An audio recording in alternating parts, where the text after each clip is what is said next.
Good YouTube, Quinn Wade. Coming to you with that instant basketball analysis on Analysis Playground on YouTube, exclusively on there forever. And we're going to talk about how the Memphis Grizzlies held on and beat the San Antonio Spurs 106 to 105.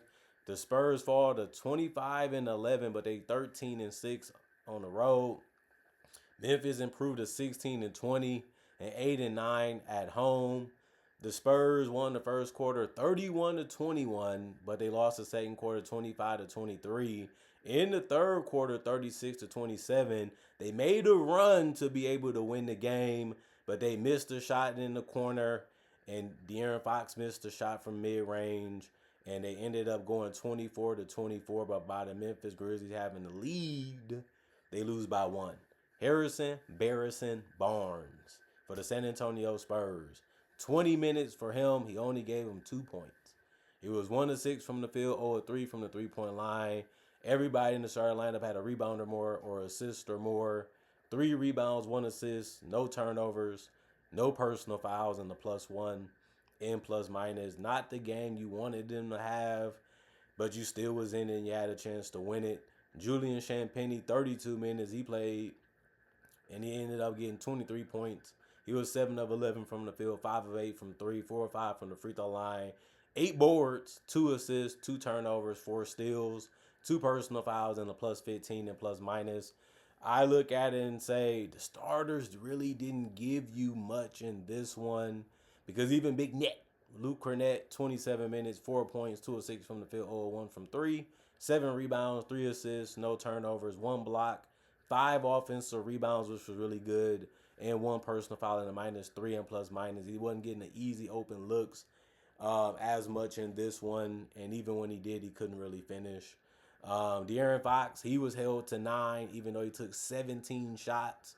He went 4 of 17 from the field in 30 minutes. He was 1 of 7 from 3. He had 5 rebounds, 8 assists. That ended up being the most on the team. So when he wasn't scoring, he was still fighting his teammates basically, and he kind of had to do that because he had the ball in his hands a lot.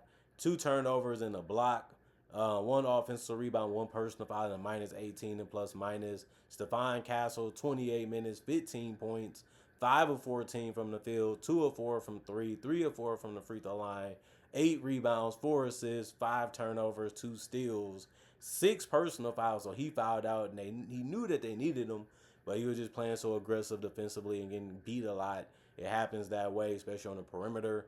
2 offensive rebounds for him. Kelly Olynyk, 9 minutes. He didn't score a basket. He took a 3 and missed it. That's why. He also had 1 rebound, 1 steal, no personal fouls, and was a -12 in plus minus. Keldon Johnson, 28 minutes off the bench, 13 points, 5 of 13 from the field, 2 of 8 from 3, 1 of 1 from the free throw line, 5 boards, no turnovers, 1 steal, 1 offensive rebound, 3 personal fouls, and a +10 in plus minus. Jeremy Sohan, 14 minutes, 2 points, 1 of 4 from the field, 0 of 3 from the 3-point line, 6 rebounds. That was the most off the bench. He also had 1 assist, 1 turnover, 3 offensive rebounds, 2 personal fouls, and a +6 and plus minus. Carter Bryant, 9 minutes, no points, 0 of 2 from the field, 0 of 1 from 3, no turnovers, no personal fouls, and a -11 and plus minus. Victor Wembanyama, 21 minutes, 30 points. He went 10 of 20 from the field, 3 of 6 from 3, 7 of 8 from the free throw line. He's a walking mismatch, man. You're going to have trouble trying to guard him. You're going to have trouble trying to slow him down. He can do basically whatever he wants. He can even attempt a shot and make up something on the fly and still make it. That's how gifted and as talented and as skilled as he is. And it worked, and he dominated this game in a short amount of time. 5 rebounds, 3 assists, 2 turnovers, 1 steal, 1 block, 2 personal fouls, and a +2 and plus minus. Jordan McLaughlin, 4 minutes, 3 points. He made a 3, and that was his only shot. And then he had an assist and a turnover and a steal. He also was a 0. When it came to personal fouls, means he committed none. It was a +2 and plus minus. And Dylan Harper, 18 minutes, 4 points, 2 of 7 from the field, 0 of 3 from the 3-point line. He had 2 rebounds, 3 assists, and a turnover. He also had a block, 1 offensive rebound out of the 2 total, and 1 personal foul. Was a +6 and plus minus. Didn't do that great in this one. You know what I mean? Didn't do that great in the last couple games, but it's a long season, and hopefully he figures some more stuff out and gets better in the next couple. For the Grizzlies, Jaren Jackson Jr., 36 minutes, 21 points, 7 to 16 from the field, 5 of 7 from 3, 2 of 2 from the free throw line, 9 rebounds. That was the most, tied with Jock Landale, who also got a start. Also with Santi Dama, who came off the bench. Other than that, they all had a rebound or more from the starter and line up to the bench, and they all had an assist or more from the starters, even to the bench, basically the whole team that played, which is something you don't see that much because it's hard to do. But 2 assists, 6 turnovers for Jaren Jackson. He also had 2 steals and 3 blocks. He only had 3 personal fouls and a plus 21 and plus minus. You want him to play like this. You want him to have more games like this. You would think that would have been his evolution to slowly figure these things out and play like this more or better. But it just haven't been that type of season this year. You get a game like this every 10 or so, and you wonder, like, why hasn't he ever understood that this is what he needs to do on a daily basis or dominate the ball more, especially because they had guys missing in this game. But he did enough to help him get the win, and this is the style of play that he likes to play, but it can be played this way, and it can help him be more successful and help his team get more wins because they need him to do more now since they made a couple moves.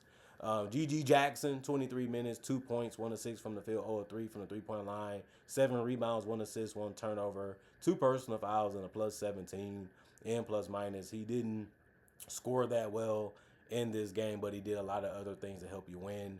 Jalen Wells played 28 minutes. He only had 8 points. He shot the ball terribly. 2 of 11 from the field. Couldn't get anything going. Couldn't get any shot that he really liked, but he still had to take them. Somebody has to.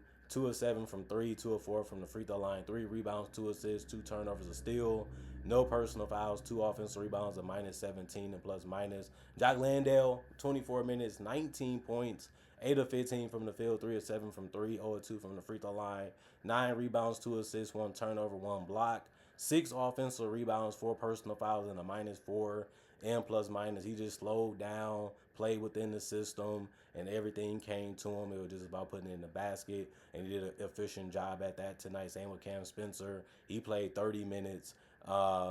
He ended up having 21 points, tied for the most on the team. He went 8 of 15 also, but went 3 of 8 from 3. He also went 2 of 3 from the free throw line, had 8 boards and 8 assists. Those 8 assists was the most on the team. He also had no turnovers, showing how good of a game he had. And he also had 1 steal, 3 offensive rebounds, 1 personal foul, and a plus 11 in plus minus. Providing that spacing and playmaking is something that they need. And they ended up getting it from a couple guys, and it was good to see. Santi Dama didn't shoot the ball that great in this one.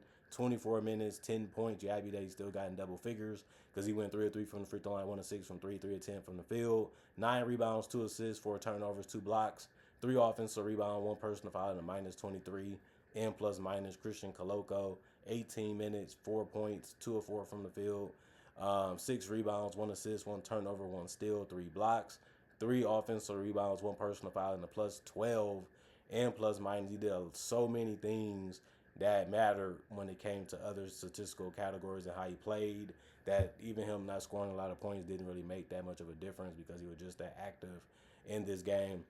And then Kentavious Caldwell-Pope, 20 minutes, 6 points, 3 of 8 from the field, 0 of 3 from the three-point line, 3 rebounds, 3 assists, 2 turnovers, 1 steal, no personal fouls, and a minus 17 and plus minus. Vince Williams Jr., 22 minutes.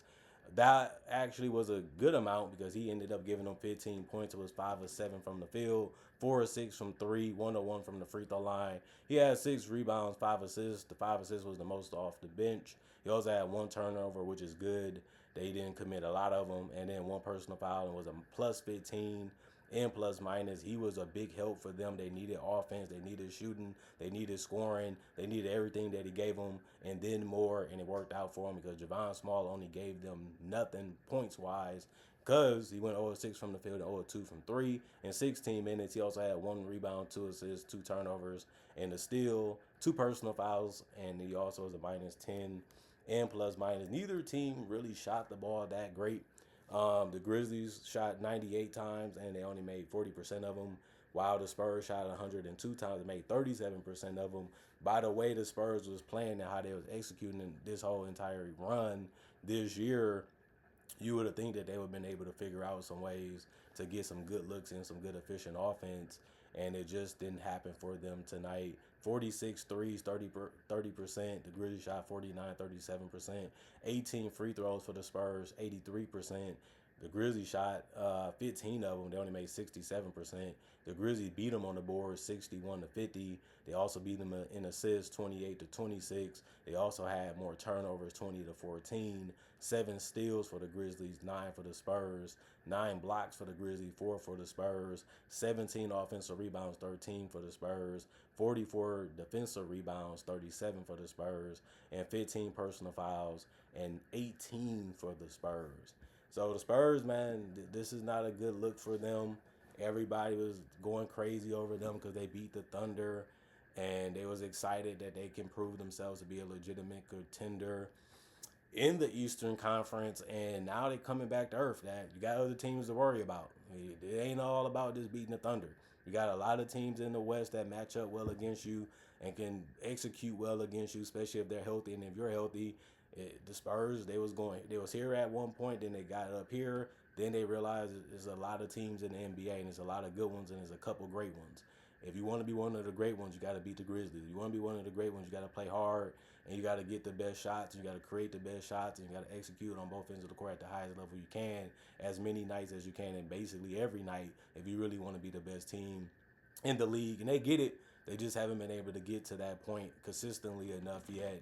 And that's how you know when they eventually do, if they get there, they'll be a team that can actually win it all. Right now, they're showing you some hit or miss type of play. That's unfortunate because that just lets you know they still have to learn, they still have to grow, they still have to go through some more growing pains and some more pain than losing for them to realize that we got to do this together. We got to figure these things out, even in game and throughout the game, to be able to beat anybody that comes across our path. And then the Grizzlies, they have a lot of guys out and they still figuring out if we can get in the play-in tournament like last year, that's the best we're going to be, based off how the season is going and how many injuries they've been getting. But they still competing. They still going out there playing their game. They still going out there with the mentality that we can win against anybody if we play the right way and we trust each other. And there's some truth to it, but it was proven tonight. And hopefully they can do it again because they doing whatever they can with what they have. And you got to make what's best with what you have. A lot of people have a lot of people don't, but you can still be happy within that. And you just have to understand that and go out there and play like they did tonight, and you have a chance to win. They get it done, and now they got to do it some more times, and we'll see how their season ends. Comment, like, subscribe, share it, the notification bell to get the analysis when it first come out. Thank y'all for watching. Y'all stay blessed up. Y'all stay good. Peace. And I'll see y'all later today, hopefully with more analysis.